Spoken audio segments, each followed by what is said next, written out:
नमस्कार दोस्तों, मैं हूं राज और आप देख रहे हैं हाईवे 33। तो चलिए दोस्तों, आज की कहानी के सफ़र पर। दोस्तों, आज की कहानी जो मेरे पास पहुंची है वो महाराष्ट्र से है और आज ही सुबह वो कहानी मेरे पास आई व्हाट्सएप पर। जब मैंने उस कहानी को थोड़ा सा पढ़ा ना, वैसे तो मेरे पास में बहुत सारी कहानियाँ अभी आई हुई है और धीरे धीरे करके मैं सबको अब डालने की कोशिश कर रहा हूँ, लेकिन जैसे ही इस कहानी को पढ़ा ना, मुझसे रहा नहीं गया। जैसे जैसे कहानी को पढ़ता जा रहा था, अब वाकई में एक अलग दुनिया में जा रहा था। इतना इंटरेस्ट इस कहानी में भरा हुआ है। तो चलिए देर नहीं करते हैं, इस कहानी को शुरू से शुरुआत करते हैं। ये कहानी जो हमें भेजे हैं उनका नाम है तिवारी जी, बीएम तिवारी जी। लेकिन उनकी ये कहानी नहीं है। अब एक कहानी है उनको जानने वाले एक कबाड़ी की, जो कबाड़ी उनके घर के पास में अब कोई लोहा भंगार का सामान खरीदने के लिए कभी कभी आता था। अब बीएम तिवारी बताते हैं कि हम वैसे ही बातचीत कर रहे थे। अब बातचीत में भूत प्रेत का जिक्र आ गया। उस कबाड़ी के पास भी थोड़ा वक्त था, टाइम था, दोपहर का टाइम था। अब मैं भी फुर्सत में था, तो बातचीत में ये कहानी राजू कबाड़ी ने बताई। तो कैसी कहानी थी, क्या हुआ था राजू के साथ में, अब हम शुरू से शुरुआत करते हैं राजू कबाड़ी की कहानी और राजू के कबाड़ी के ही पॉइंट ऑफ व्यू से। दोस्तों, मेरा नाम है राजू कबाड़ी लोग मुझे कहते थे। हाँ, मैं कबाड़ी का ही काम करता था। मेरी उम्र लगभग 26-27 साल की, इससे थोड़ा सा ज़्यादा रही होगी। हाँ, मैं अपने पत्नी बच्चों के साथ में अब घर में रहता था और दिन भर अपना कबाड़ी का काम करता था और शाम को थका मंदा आकर के आराम से रोटी खाता और फिर मैं सो जाता। मेरी रोज का दिनचर्या ऐसे ही थी। सुबह जल्दी उठना, अपने काम पर लगना और फिर शाम को अब लौटना, इसके बाद खाना पीना खाना, सो जाना, बच्चों से थोड़ी देर बातचीत करना। अब मैं पुराने सामान का खरीदता था। कुछ भी सामान मिल जाए, फ्रिज मिल जाए, कोई पलंग मिल जाए, कोई लोहा का भंगार मिल जाए, कुछ भी सामान हो, एसी हो, पुराना हो, अब सब कुछ मैं खरीदता था। ऐसे ही मैं अपना चक्कर लगा रहा था। उस टाइम मेरे पास में अब एक ठेली रिक्शा थी। ठेली रिक्शा पर ही ये सब मैं काम करता था। मैं एक कॉलोनी में गया तो एक बाई ने मुझे आवाज़ दिया, अरे कबाड़ी वाले भैया, रुको रुको रुको। अब मेरा काम ही है कबाड़ा खरीदना। मैं भी इंतज़ार करने लगा। बाई घर से बाहर निकली। अब थोड़ा एजेट वाली थी, उम्र ज़्यादा हो चुकी थी। कहने लगी, भैया मेरे पास में ये साइकिल है, इसको खरीद लोगे तुम? मैं देखा साइकिल ठीक ही ठाक लगी थी, थोड़ा सा मरम्मत की ज़रूरत था, लेकिन साइकिल बिल्कुल सही थी, लेडीज साइकिल थी। अब मैं सोचा कि चलो ठीक है, बच्चे बड़े हो रहे और हमारी बिटिया काम में आ जाएगा। मैंने उस भाई से बोला कि जी बताइए कितना पैसे लेंगे आप? अब वो कहने लगी, देखो भैया मुझे रेट का तो पता नहीं, जब खरीदा था तो इतने का था, अब तुम बताओ कितने के दोगे। लेकिन मैंने उसका सही रेट लगाया। उस टाइम मैंने इसको करीब 400 के आसपास दिया था। अब मैं साइकिल लेकर के थोड़ा खुश भी हो गया कि चलो अच्छा साइकिल मिल गई, अब मेरे परिवार में ही रहेगी, इसको मैं बेचूंगा नहीं। अब वो साइकिल को मैं थोड़ा नहला धुला करके, चमका करके, जो भी कमी बेशी था उसको मैंने दूर करा करके और अपने बच्चों के लिए रख लिया था। मेरी बिटिया थी, बच्चा भी था, तो अभी वो ज़्यादा बड़े नहीं थे, लेकिन हाँ अभी वो साइकिल तक सही ढंग से पहुंच नहीं पाते थे, लेकिन ऐसे खेला करते थे इधर से उधर। तो मैं तो बड़ा खुश था कि चलो कुछ दिन के बाद बिटिया बड़ी हो जाएगी तो साइकिल खरीदना नहीं पड़ेगा, साइकिल ऑलरेडी हमारे घर में है। मैं निश्चित था। अब रोज़ की तरह मैं भी अपना अब काम में लग चुका था और साइकिल हमारे घर पर रखी रहती थी। हमारे गेट के पास ही थोड़ा सा खुला जगह था, तो वहाँ पर साइकिल खड़ी रहती थी और गेट जो था ना उसमें ताला बंद नहीं होता था और साइकिल में भी ताला बंद नहीं था। आसपास में चोरी चकारी का कोई डर ही नहीं था। हमारा जो मोहल्ला था ना बिल्कुल शांत प्रिय लोगों का था। सब लोग आराम से रहते थे, ना चोरी ना चकारी, बिल्कुल सब प्रेम जोल से मिलकर रहते थे। अब राजू कबाड़ी जो बताते हैं आगे, अब सुनकर थोड़ा सा अब चौंक जाइएगा। अब मैं रात हो चुका था, तब मैं अपना बिस्तर पर सोया हुआ था, पत्नी साथ में, बच्चों साथ में। करीब 12:30 बजे के आसपास मेरी नींद खुल गई। कुछ आंगन में जो मेरा गेट था ना वहाँ पर कुछ हलचल सुनाई पड़ी, जैसे कोई अब हमारे घर में आने की कोशिश कर रहा है। ऐसी कुछ आवाज़ महसूस हुई तो मैं उठा और खिड़की खोल करके अब वहाँ से मेरे गेट, आंगन सब कुछ दिखता था। मैं जब देख रहा हूँ ना, मैं क्या देख रहा हूँ कि दरवाज़ा बाहर वाला और उसमें ताला लगता नहीं था, सिर्फ सांकल लगता था। सांकल लगा हुआ है और एक लड़की, खूबसूरत लड़की, अब जैसे कॉलेज में पढ़ने वाली वैसे ड्रेस पहन रखी और हमारे आंगन में साइकिल के पास साइकिल को साफ कर रही है। मैं देख करके मेरी आंखों पर विश्वास नहीं हुआ कि ये लड़की हमारे गेट के अंदर कैसे आई। मैं देख रहा हूँ कि वो सांकल लगा हुआ अंदर से, तो आई कैसे ये। अब बाउंड्री ऊंची थी, अब उसको टप के आना, कूद के आना अब एक तरह से संभव नहीं था। लड़की पास में कोई कपड़ा लेकर के साइकिल को चमका रही थी, साफ कर रही थी। अब मैं कुछ बोल ही नहीं पाया। जब मैंने उस लड़की को देखा ना जाने मेरे विचार में क्या हो गया था कि बस मैं देखता ही रह गया कि आखिर ये आई कैसे। जैसे मैं अब एक तरह से कहूँ ना कि शौक हो गया था। लड़की भी सुंदर थी, कॉलेज के स्टूडेंट की तरह अब दिख रही थी। साइकिल उसने साफ किया, अब फिर साइकिल को लेके चलने लगी। तब तक मेरे मुंह से आवाज़ नहीं निकल रहा है। मैं बिल्कुल खामोशी से उसको घूरे जा रहा हूँ, देख रहा हूँ कि ये कर क्या रही है। साइकिल तो मेरा है, मैं खरीद कर लाया हूँ अपने बच्चों के लिए, तो ये लड़की कौन है। इस वक्त 12:30 बज रहा रात का, मोहल्ला के लोग आराम से सो रहे हैं और हमारे घर में आंगन में घुस करके साइकिल पहले सफाई किया और फिर साइकिल लेकर चल दी। गेट जो बंद था ना, गेट जैसे ही साइकिल लेकर जाती है गेट अपने आप खुल जाता है। साइकिल लेकर निकल जाती है और फिर गेट जैसे अपने आप कोई बंद कर देता है, सांकल लग जाता है। तब जाके मेरा होश अब एक तरह से टूटता है। मैं घबरा जाता हूँ। मैं देखता हूँ मेरी पत्नी, बच्चे आराम से सो रहे हैं। मैं उनको जगाना सही नहीं समझा। मैं मामला समझना चाहता था कि साइकिल ले जाने वाली लड़की कौन है, अभी ज़्यादा दूर नहीं गई होगी। चलो मैं उसको पकड़ता हूँ, आखिर वो चोरी है, हमारे घर से साइकिल चुरा के ले जा रही है। मैं जल्दी सीढ़ियों से नीचे उतरा। फर्स्ट फ्लोर पर मेरा घर था, रिहाइश था, और नीचे के जो कमरा था ना, वो सब भंगार वगैरह हम रखा करते थे और आंगन में वो साइकिल थी। मैं जब उतरा, जल्दी से गेट खोल करके बाहर निकलता हूँ ना, वो लड़की अब दिखाई नहीं पड़ रही है कि किधर गई। अब एक तरह से वो दूर निकल चुकी थी कि ना जाने उसके साथ क्या हुआ, बिल्कुल नज़र नहीं आ रही थी। मैं काफ़ी दूर तक आगे गया, लेकिन उस लड़की का अता पता नहीं चला। आखिरकार मुझे निराश होकर के घर लौटना पड़ा। जब मैं अब अपने बच्चों के कमरे में आया तो मेरे बच्चे अभी भी सो रहे थे, मेरी पत्नी भी सो रही थी। मैं फिर जगाया नहीं कि चलो अब तो साइकिल चोरी हो गई है, अब इनको क्या इस वक्त में बताऊं, अब सुबह ही बताऊंगा। अब मैं फिर सो गया। चलो कोई बात नहीं, 400 रुपये की बात है, झेल लेंगे, कोई बड़ी बात नहीं है, अब कमा लेंगे। मैं निश्चित होकर के अपने बिस्तर पर अब सो चुका था। सुबह मेरी पत्नी मुझे जगाने लगी, क्यों जी आज काम पर नहीं जाओगे। मैं देखा कि आज तो दिन निकल चुका है। मैं बोला तुमने जगाया क्यों नहीं। तब पत्नी कहने लगी मैं कितनी बार जगा चुकी हूँ, लेकिन आप उठते ही नहीं हो, ऊँ आकर के रह जाते हो। तब मैं देखा कि 7:30 बज रहा है। मैं अब रात वाली बात आ गई। अब मैं अपनी पत्नी से बोला आज तो गजब हो गया, आज रात में गजब हो गया। पत्नी बोली क्या हो गया, घबराई हुई बोलने लगी। तब ने बताया कि मेरी साइकिल जो खरीद के लाया था ना बच्चों के लिए, वो चोरी हो गई, वो चोरी हो गई। मेरी पत्नी मेरी तरफ घूर के देख रही है बड़ी बड़ी आंखों से। क्या कह रहे हो जी, कैसी उलझुल जुलझुल बात कर रहे हो, कौन सी साइकिल चोरी हो गई है, अभी तो साइकिल रखी हुई है। अब मुझे जैसे पत्नी के बात पर विश्वास ही नहीं हुआ। मैं कहूँ ना कि मैं खिड़की खोल करके झांक रहा हूँ। जब देख रहा तो मेरे होश उड़ चुके थे।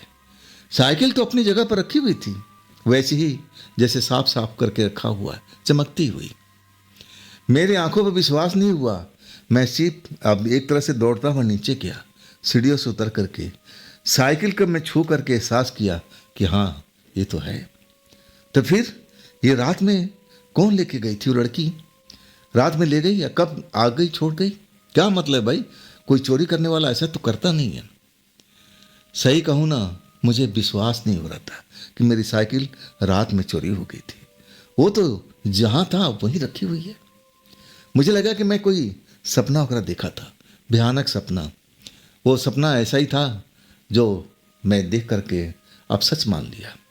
मैं अपने मन को समझाने लगा कि मैं शायद सपने के अंदर में था, और तभी ये सब मुझे महसूस हुआ। और मेरी पत्नी की कही हुई बात अब याद आ रही थी। सपना देख रहे हो क्या रात में? अरे साइकिल उसी जगह पर है, कहीं नहीं चोरी हुई है। खैर उस रात जो भी हुआ मैं भूल चुका था। मैं अपने काम पर लग गया। दिन भर अब घर घर जाना, गली मोहल्ले घूमना, कबाड़ी कबाड़ी आवाज़ लगाना, और जो भी लोहा भंगार मिलता खरीदता, और फिर बड़े दुकानदार के पास ले जाता, और फिर उसको बेच देता।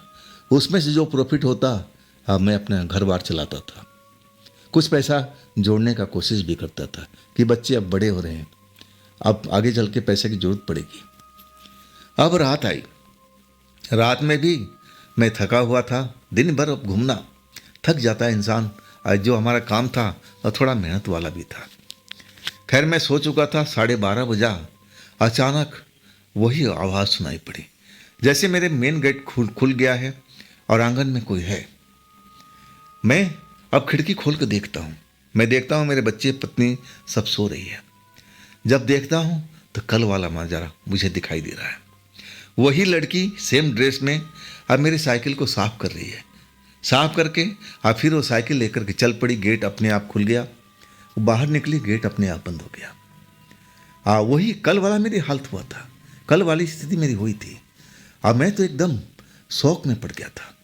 जब मुझे अब एक तरह से शौक से निकला बाहर, तब वो लड़की निकल चुकी थी। तब भी मैं भागता हुआ नीचे गया, दरवाज़ा खोला और दूर तक रोड पर देखने लगा, लेकिन वो लड़की नज़र नहीं आई।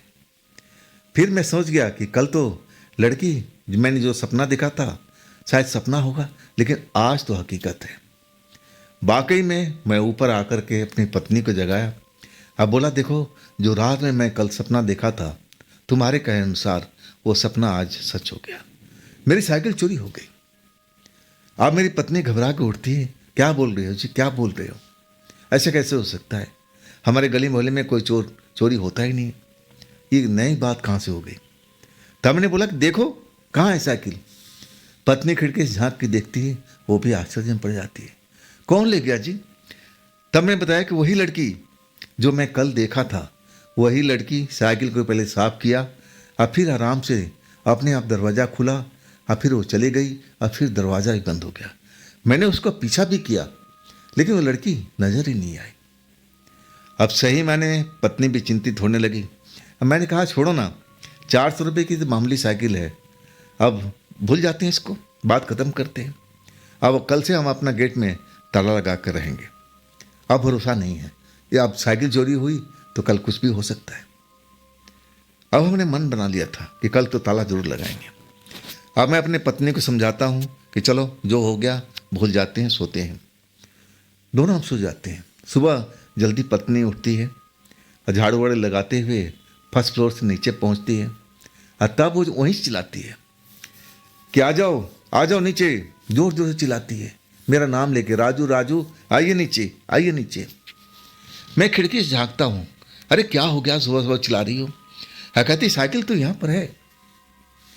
वाकई में मेरा होश उड़ चुका था। मैं भागता हुआ गया और साइकिल को देखा, अपनी जगह पर है, चमकती हुई साइकिल, जैसे किसी ने रगड़ रगड़ को साफ किया है। वाकई में हम पति पत्नी आश्चर्य में डूबे रह गए। ये लड़की कौन है भाई? 12:30 बजे आई, साइकिल लेके गई, और हम तो समझ गए कि साइकिल चोरी हो गई, लेकिन साइकिल तो अपनी जगह पर रखी हुई है। तो क्या वो छोड़ के चली गई फिर? वाकई में हम घंटों इस विषय पर बात करते रहे कि आखिर कौन हो सकता है। तब मेरी पत्नी कहने लगी, छोड़ो ना, क्यों टेंशन लेना है, साइकिल अपनी आ गई ना, अब बात को ख़त्म करते हैं, जाओ अपने काम धंधा पर निकलो। अब मैं निकल चुका था, लेकिन मेरी ध्यान बरबस अब वो बात पर आ जाती थी कि आखिर वो लड़की कौन है। और रात को आई, फिर साइकिल को साफ किया और लेकर निकल गई। अब अपने काम धंधे में डूबा रहा। फिर शाम को आया, साइकिल अपनी जगह पर थी और हमने ताला भी नहीं लगाया कि चलो साइकिल तो है ही, अब चोरी कोई मतलब नहीं, अब चोरी भी हुई तो लौट के तो आ गई। भूल गए ताला लगाना भी, और दिल भी नहीं किया कि अब नया काम क्यों करें। सो गए। वही हुआ 12:30 बजे के आसपास, वही आवाज़ मुझे सुनाई थी जो 2 बार सुनाई दे चुकी थी। मैं खिड़की खोलता हूँ, बाहर झाँकता हूँ, वही लड़की साइकिल को साफ कर रही कपड़े से, और देखते देखते साइकिल लेकर निकल पड़ी। मैं जब भाग कर जाता हूँ ना, तो साइकिल है ही नहीं, और ना वो लड़की, दूर दूर तक नजर नहीं आती। ऐसा हमारे साथ में 1 हफ्ता तक हुआ। रोज 12:30 बजे वो लड़की आती थी, और हम लोग तब तक नींद में सोए होते थे, और जब आवाज़ आती थी कुछ खटर पटर, तब मेरी नींद खुलती थी। मैं झांकता था, लड़की साइकिल साफ करती थी, और फिर वो गेट अपने आप खुलता था, बाहर निकल जाती थी, गेट अपने आप बंद, और फिर सुबह में साइकिल उसी जगह पर रखी होती थी। अब तो हमारा रोज का काम देखने का हो गया था। पति पत्नी आपस में बात करते थे कि ये माजरा क्या है भाई, ये कौन हो सकती है। अब मैं कहने लगा अपने पत्नी से कि मैं अब ऐसा करता हूँ कि इसका पीछा करता हूँ। मैं ताक में रहता हूँ कि आखिर ये लड़की कौन है, और ये साइकिल लेके रात में कहाँ जाती है, और फिर ये सुबह में कब हमारे पास साइकिल रख के जाती है। पत्नी मना करने लगी कि नहीं जी नहीं, आप इस चक्कर में मत पड़िए, वो कोई चोरनी वोरनी नहीं है। अगर चोरनी होती तो साइकिल चुरा के ले जाती, वापस छोड़ के नहीं जाती। मुझे तो लग रहा है कोई भूत प्रेत है, कोई आत्मा है। आप इस चक्कर में मत पड़िए, जो हो रहा है ना होने दीजिए। लेकिन मैं इसके तह तक पहुंचना चाहता था। मैं डरपोक नहीं था।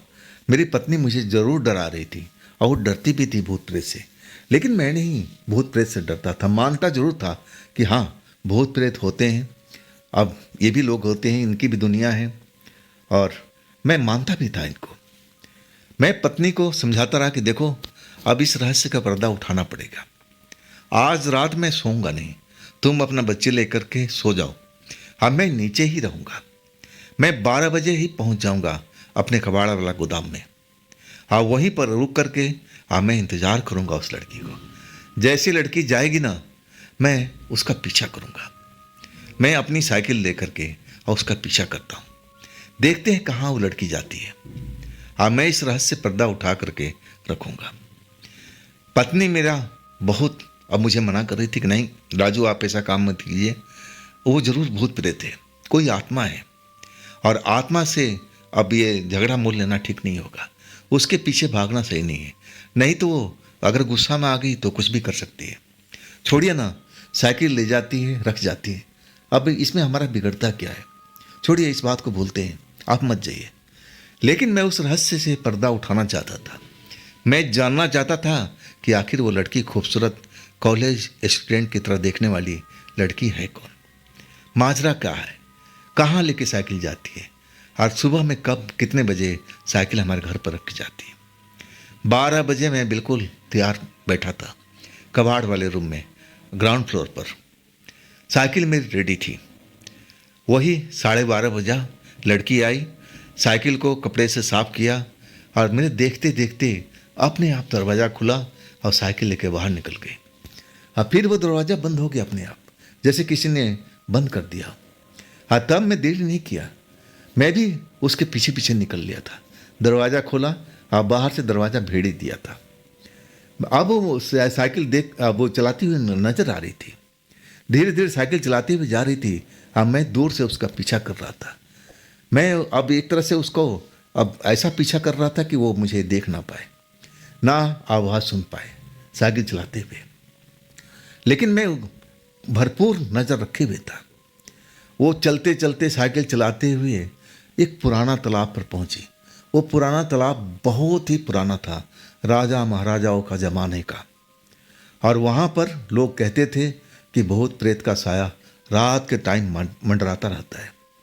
लेकिन अब वहाँ थोड़ा अच्छा भला अब लोगों ने बना दिया, पेड़ पौधे लगा दिया है, गवर्नमेंट ने भी कुछ ऐसी फैसिलिटी दे दिया है, साफ़ सफाई थोड़ा अब रहने लगी है।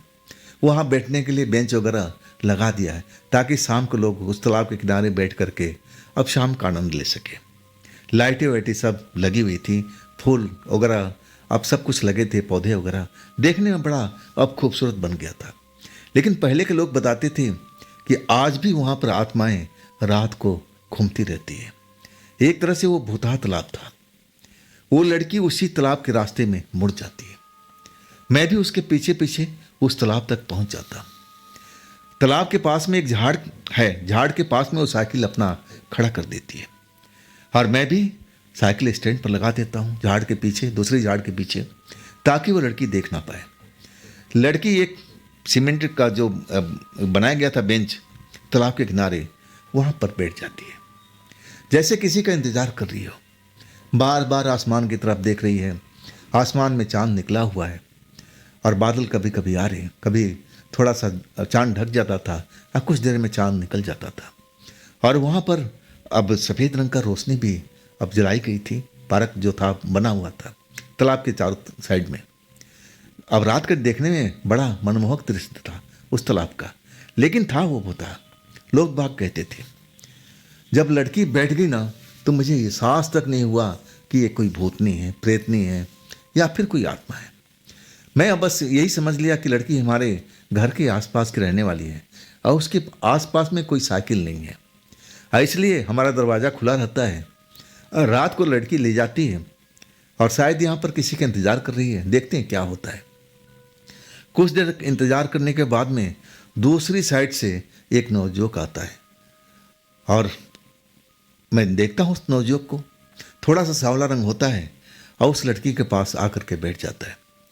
फिर वो लोग हंस हंस के बात करते हैं जैसे आपस में प्रेमी प्रेमिका हो। आइए, जो अब टाइम है ना, अब बीतता जा रहा है। 10 मिनट, 15 मिनट, आधा घंटा, लगभग 1.5 घंटा के आसपास उस बेंच पर लोग जैसे प्रेमी प्रेमिका अब मिलते हैं, बात करते हैं, अब एक दूसरे को एहसास करते हैं, वही सब चल रहा था। अब मैं दूर से तमाशा देख रहा था और तब मैं समझ गया कि लड़की कोई भूत प्रेत नहीं है, ये जरूर कोई अब है हमारे आसपास की लड़की, अपने प्रेमी से मिलने के लिए आती है। आखिरकार वो लड़का उठ गया। अब आपस में अब वो लोग एक दूसरे को अब बाय बाय बोल रहे हैं। लड़का जिधर से आया था अब उधर चल पड़ा और लड़की फिर उस साइकिल को उठाई और फिर चल पड़ी, मैं भी पीछे पीछे। हमारे घर का दरवाज़ा खुला और लड़की अंदर, साइकिल रखी और फिर दरवाज़ा खुला और फिर बाहर। और इसके बाद वो पैदल ही एक गली की साइड में चल दी। अब मैं देख रहा हूँ कि देखते देखते अब अंधेरे में समा गई, फिर नजर नहीं आई। मैं पूरा अब बात को समझ चुका था कि लड़की जिधर गई है ना उधर ही इसका घर है और उसके पास, बेचारी के पास में साइकिल नहीं है। ये साइकिल मेरा इस्तेमाल करती है अपनी प्रेमी से मिलने के लिए। लेकिन एक चीज़ मुझे आश्चर्य में डाल रहा था कि मेरा घर का दरवाज़ा जो है वो अपने आप कैसे खुल जाता है। क्या उसमें ऑटोमेटिक मशीन लगी है? जल्दी जैसे ही लड़की दरवाजे पहुंची और दरवाज़ा आप आराम से खुल गया। लड़की अंदर गई, साइकिल रखी और इसके बाद बाहर आई, दरवाज़ा अपने आप बंद। ये कैसे संभव है? वाकई में वो सब चीज़ देख करके मैं समझने लगा कि मेरी पत्नी सही कहती है। वो लड़की एक प्रेत आत्मा है। लेकिन दूसरा लड़का कौन है? उसका प्रेमी। वो तो मुझे प्रेत आत्मा कहीं नहीं दिख रहा था, ये लड़की भी नहीं दिख रही थी। लेकिन मैं थोड़ा शक जुबान में पड़ गया था, कहीं ये प्रेत आत्मा लड़की कोई अब किसी लड़की को तो पसंद रखी हो। वो जो लड़का था देखने में बड़ा भोला भला लग रहा था, कहीं उस लड़के को अब फंसा करके कोई खेल तो नहीं खेल रही है। मुझे उस लड़के पर तरस आने लगी। अरे उसको पता भी नहीं है कि जो जिससे मिल रहा है वो कोई प्रेत आत्मा है। मुझे उस लड़के को सतर्क करना चाहिए। चलो कल देखते हैं। इसके बाद मैं अपना घर पर आ गया था। पत्नी अब जैसे दरवाज़ा पीटा, पत्नी उठी, क्या हुआ देख लिए? मैं तुम्हें मना कर रही थी कि मत जाओ। और तब मैं कहने लगा कि देखो जो जो घटना मेरे साथ में अब मैंने देखा था सब बता दिया। हाँ, मैं अब उस लड़के पर दया आ रही थी कि देखो तुम सही कहती थी। ऐसे तो देखने में कोई प्रेतात्मा नहीं लग रही है, एक आम लड़की की तरह लग रही है। और लेकिन जब हमारे दरवाजे पर आती है तो दरवाजा अपने आप कैसे खुल जाता है। जरूर उसमें कोई शक्ति है, ताकत है, तभी तो। लेकिन वो लड़का जरूर इंसान है और इसके प्रेम जाल में फंसा हुआ है। कहीं उसके साथ कुछ गलत ना हो जाए, मुझे उसकी टेंशन हो रही है। कल की कल देखूंगा। और तब मेरी पत्नी कहने लगी, खबरदार, आज जो आपने कर लिया दोबारा आप कोशिश मत करना। लेकिन मैं अब हार नहीं मारने वाला था। मैं बोला चलो तुम सो जाओ, कल की कल देखेंगे। कल की रात आई, फिर मैं पत्नी को समझाया कि देखो मैं आज फिर जा रहा हूँ और मैं अब पता करता हूँ कि लड़का कौन है। वही समय हुआ, लड़की आई, साइकिल उठाई और फिर वो चल पड़ी। मैं भी पीछे पीछे अपना साइकिल लेके चल पड़ा। वो झाड़ के पास में साइकिल खड़ी की और उसी बेंच पर जाके बैठ गई। कुछ देर के बाद में वही लड़का, कल वाला लड़का, दूसरी साइड से आया। एक कॉलोनी है दूसरी साइड में, और उधर से आया। अब फिर वो लोग घंटों वहाँ पर अपना समय व्यतीत करते रहे और आखिरकार वो लड़का अब मुस्कुरा के कहने लगा कि देखो अब मैं चल रहा हूँ, और नहीं तो मकान मालिक अब जाग जाएगी, फिर मुझे थोड़ा दिक्कत हो जाएगी, कहीं वो घर खाली ना करा दे। और तब मैं समझ गया कि लड़का बिल्कुल भोला भाला है, ये इंसान है, लेकिन ये जो लड़की है ना, ये प्रेत आत्मा है। इसको छल कर रही है, कोई अच्छा मौका की तलाश कर रही है कि ये मौका आए और तब इसका हम कत्ल कर दें। शायद ऐसा ही इसका विचार था। मैं कहूँ ना, अब लड़की में मुझे कोई इंटरेस्ट नहीं था। मैं अपने साइकिल अब दूसरी साइड घुमाती, वो लड़का पैदल जा रहा था।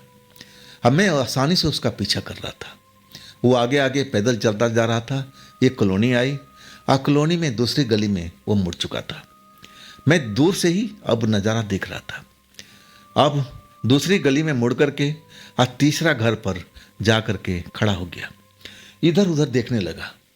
जब देख लिया कि कोई नहीं देख रहा है, और तब वो कब दरवाज़ा खोला, दरवाज़ा खोलने का एहसास भी नहीं हुआ। अब फिर वो सीढ़ी चढ़ता हुआ ऊपर मंजिल पर चला गया। मैं दूर से देखा था। मैं सोचा कि इस लड़के को दिन में आकर के बताना चाहिए।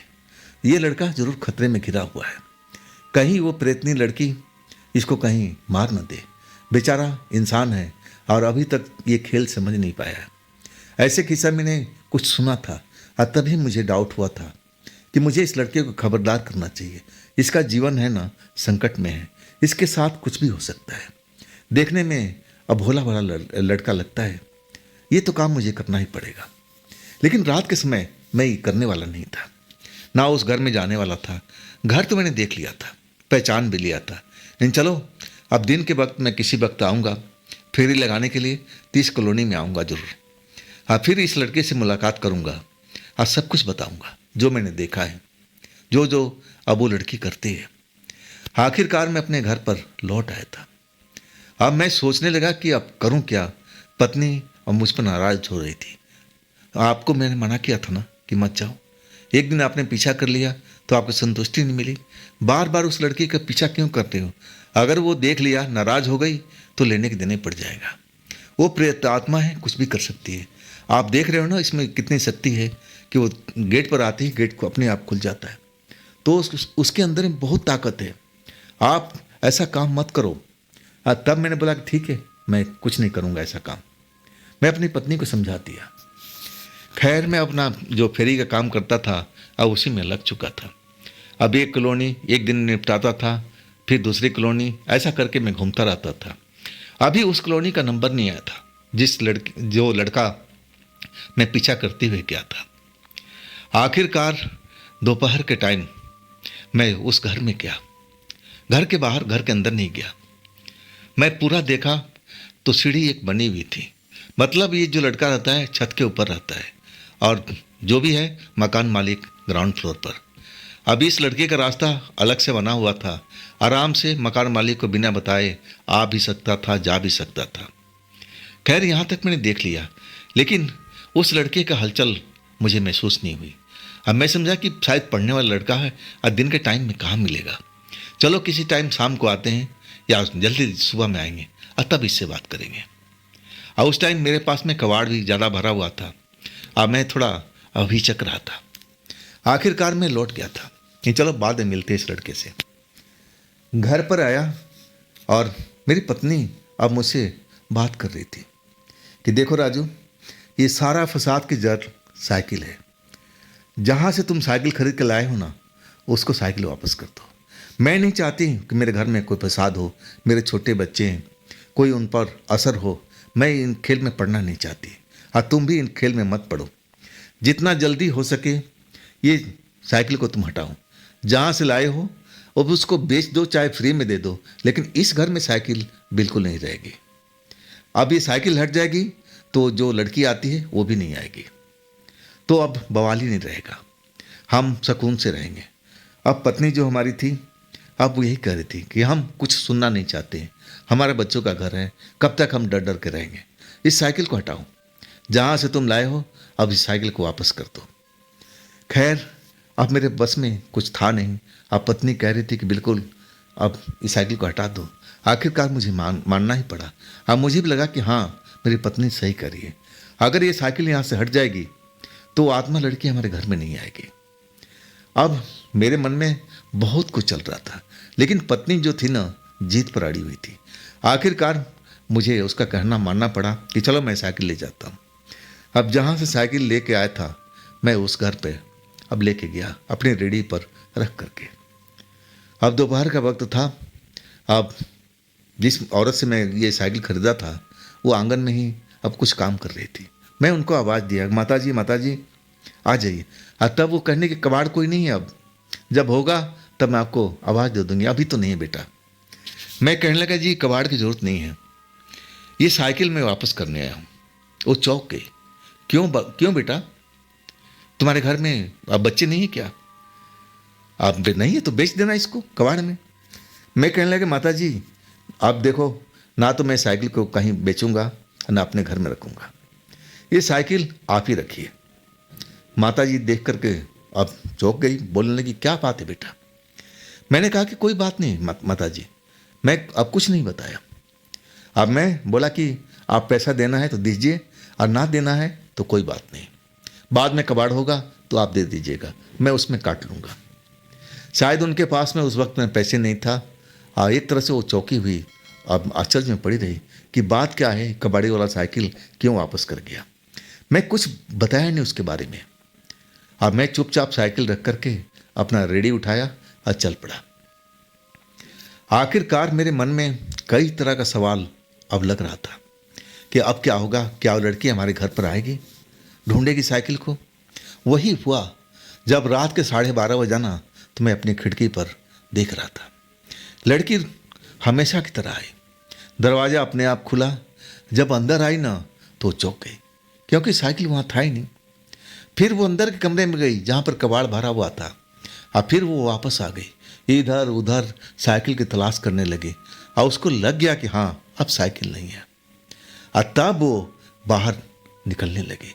अब मैं तो बिल्कुल तैयार बैठा था, पत्नी सो रही थी, अगर वो जगी रहती ना तो मुझे जान नहीं देती। आखिरकार मैं भी दौड़ता हुआ नीचे उतरा। जब वो लड़की गेट से निकली, अब तो साइकिल नहीं था कि जल्दी भाग जाएगी। अब मैं भी पैदल ही उसका पीछा करने लगा। आखिरकार उस तालाब को दूसरा साइड से वो लड़की निकली और चल रही थी बहुत तेजी में। मैं भी नौजवान था, लेकिन उस लड़की का चाल जो था ना, बहुत तेज था। मैं तो जैसे अब उसको पकड़ने में असमर्थ हो रहा था।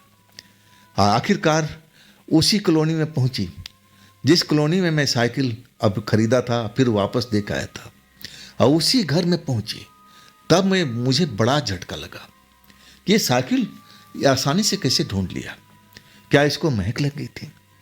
वो गेट अपने आप, जैसे मेरा गेट खुला था वैसे गेट खुल गया, और आराम से गई वो, साइकिल को साफ किया, और फिर वो साइकिल लेकर के निकल गई। गेट भी बंद हो गया। फिर ये जा वो जा, मैं तो पैदल था, मैं उसका पीछा कर नहीं पाया, लेकिन मैं समझ गया कि लड़की कहाँ गई होगी। आखिरकार मैं अपने अब एक तरह से फिर तालाब पर पहुंचा। तालाब पर पहुंचने के बाद दूर से मैं देख रहा हूँ उसी लड़की के साथ उसी बेंच पर बैठ करके हंसी मजाक जो प्रेमी में होता है वो चल रहा था। साइकिल उसी झाड़ के पास में उसकी खड़ी थी। आखिरकार मैं उस जगह से हिला नहीं। जब वो लड़का अब वो लड़की को बाय बाय करके अब वो मुड़ चुका था, अब मैं जानता था कि वो कहाँ जाने वाला है, उसका घर भी देखा हुआ था।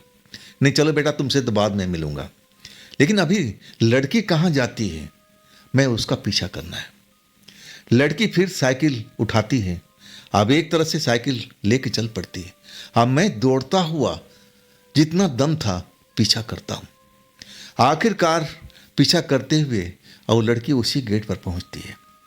साइकिल उसी जगह पर खड़ा करती है और फिर अब वहाँ पर ऊपर के मंजिल के एक रास्ता था और उस मंजिल पर वो चढ़ जाती है और फिर वो लड़की गायब। मेरी देख करके हालत खराब हो गई थी। अब मैं तो अब सब कुछ समझ चुका था, ये लड़की कहीं दूसरी जगह की नहीं है, ये लड़की इसी घर की है। और तभी तो ऊपर के माले में गई जो बाहर से रास्ता बना हुआ है।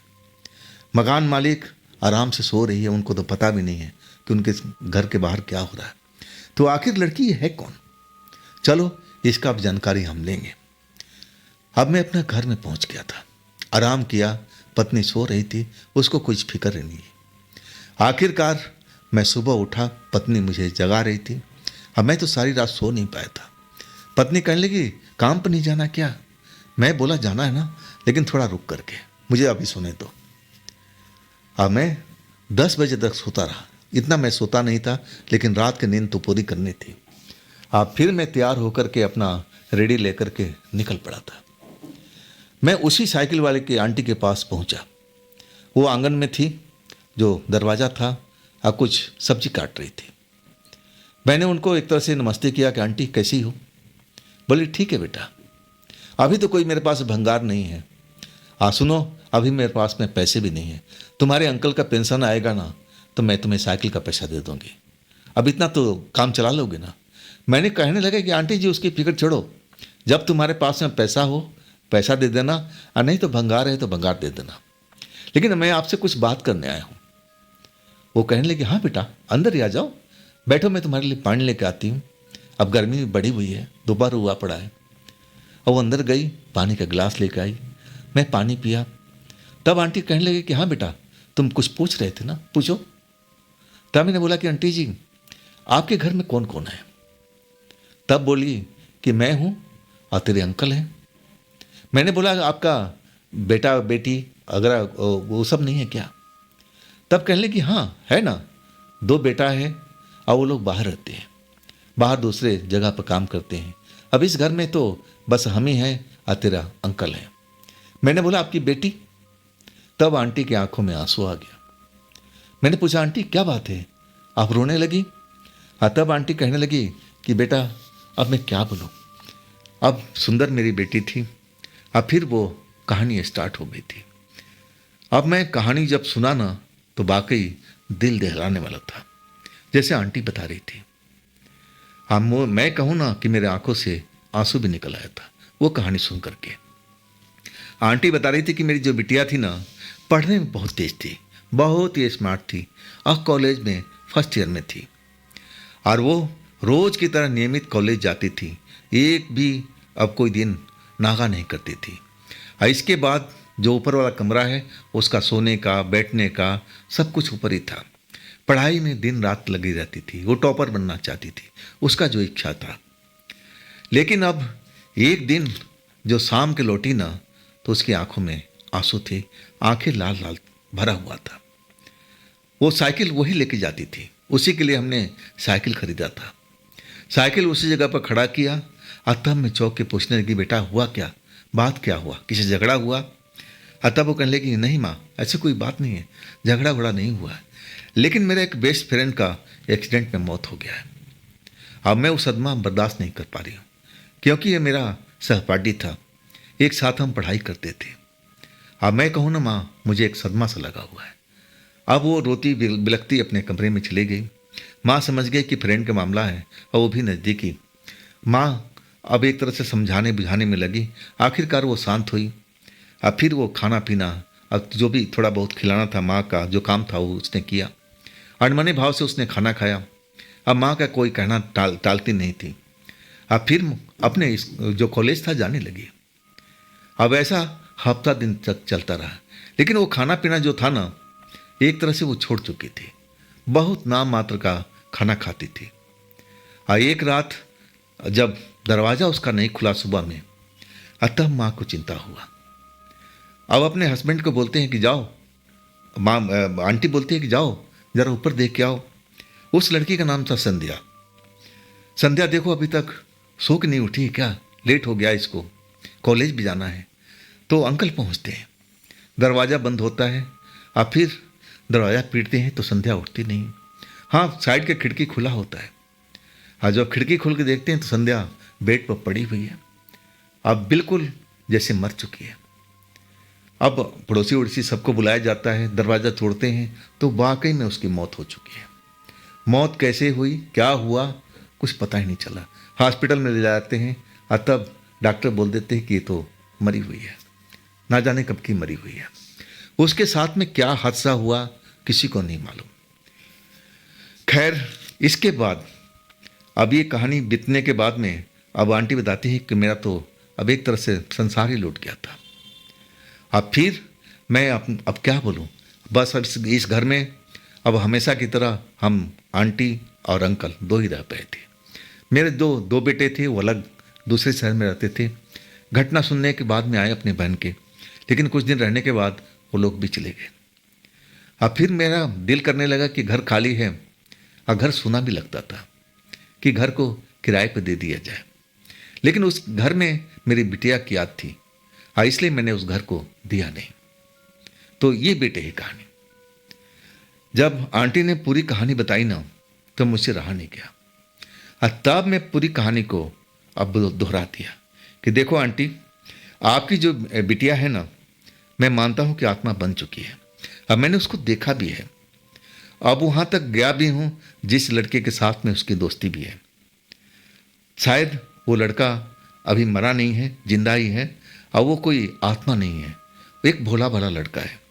अब मुझे बचाना पड़ेगा उस लड़के को। आंटी भी चौंक गई थी, क्या बात करते हो बेटा? मैंने बोला आंटी ऐसी ही बात है, और ये जो साइकिल आपने खरीदा था ना, आज भी उसकी आत्मा इस साइकिल को लेकर के सफ़र करती है। आंटी को जैसे विश्वास ही नहीं हो रहा था। मैंने बोला आंटी, अगर आप रात में जाग सको ना तो जा करके देख लेना, 12:30 बजे के आसपास ये साइकिल आपके आंगन से गायब हो जाएगी। आप फिर सुबह में जो आप नींद खुलेगा ना तो देखना साइकिल आपका यहीं खड़ी रहेगी। ये जो आपकी बिटिया है ना, अब एक प्रेतात्मा बन चुकी है और रात को उसी कमरे में रहती है। अब आंटी क्या बताऊं, एकदम से आश्चर्य में डूब गई थी, डर लगा था। तब मैं कहा कि आंटी डरो मत, वो आपकी बिटिया ऐसी वैसी भूत नहीं है, प्रेत नहीं है जो किसी को नुकसान पहुंचाए। मैं उसका अब जो भी पीछा किया था बता दिया। देखो आंटी, मुझे आज तक उस बिटिया से डर नहीं लगा है, आप भी मत डरिए, वो तो आपकी अपनी बेटी है, आपको क्यों नुकसान पहुंचाएगी। इसके बाद मैं उस जगह से निकल आया था। मेरा लक्ष्य एक और बाकी रह गया था, उस लड़के को सावधान करना। मैं उसका घर देखा था, इसके बाद मैं अपनी रेडी वगैरह ले करके और उस गली में पहुंच गया, उस मकान तक पहुंच गया जो मैंने देखा था, जिसके अंदर वो लड़का अब रहता था। दरवाज़ा खोल के गया था ऊपर के कमरे में, सब कुछ देखा था। मैं वहाँ पहुँचता हूँ, अब मैं भंगार चलाता हूँ। आखिरकार एक औरत निकलती है। हाँ भाई, भंगार तो नहीं है, अभी नहीं है मेरे पास में, जब होगा हम आपको आवाज़ दे देंगे। मैंने बोला आंटी, गर्मी के टाइम में थोड़ा पानी मिल जाएगा? आंटी बोली हाँ हाँ, अंदर आ जाओ बेटा। अब मैं अंदर गया, आंटी ने कुर्सी दिया, बिठाया भी बड़ी प्रेम से, पानी भी ले आई। और तब मैं कहने लगा कि आंटी, आपके बेटे बेटे कितने हैं? आंटी चौंक गई, कहने लगी क्या क्या पूछना चाहते हो बेटा?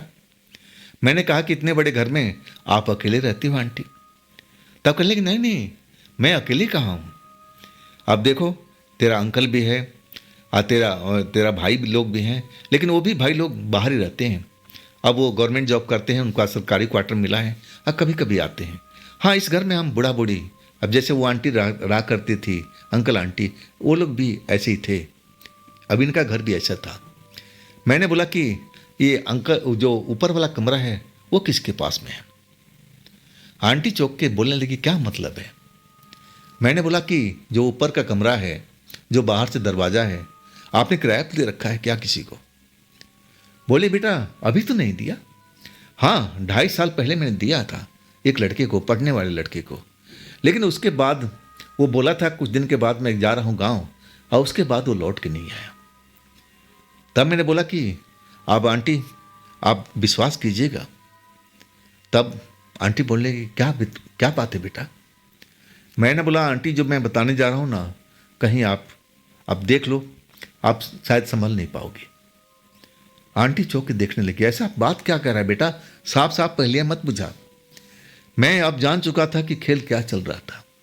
मैंने कहा कि आंटी, जो 2.5 साल पहले आपके पास में ऊपर वाले कमरे में नवयुवक भाड़े पर रहता था, उसका कोई परिवार का घर का नंबर, टेलीफोन नंबर, एड्रेस आपके पास में है?